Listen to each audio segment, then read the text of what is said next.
Imagine living in a country where electricity suddenly goes out for hours, public transport slows down, and daily life becomes more difficult for millions of people. Right now, this is the reality in Cuba.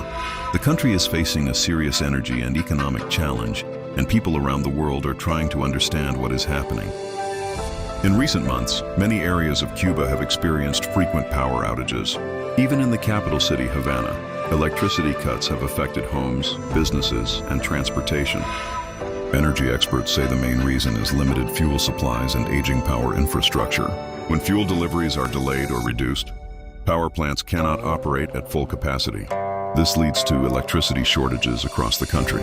For ordinary citizens, this means adjusting their daily routines and sometimes dealing with long periods without power. Cuba has also been facing economic challenges in recent years. Tourism, which is one of the country's major sources of income, slowed down after the global pandemic. At the same time, inflation and supply shortages have made everyday goods harder to find. These economic pressures have made it more difficult for the government to maintain stable energy supplies. Cuba's situation is also influenced by its international relationships. For many years, the country has had a complex relationship with the United States.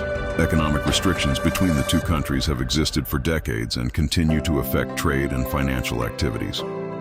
Cuba has also maintained diplomatic and economic ties with countries such as Russia, China, and Venezuela. These relationships sometimes play an important role in energy cooperation and economic support.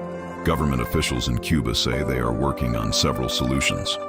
These include improving power plant efficiency, increasing renewable energy projects, and strengthening international cooperation.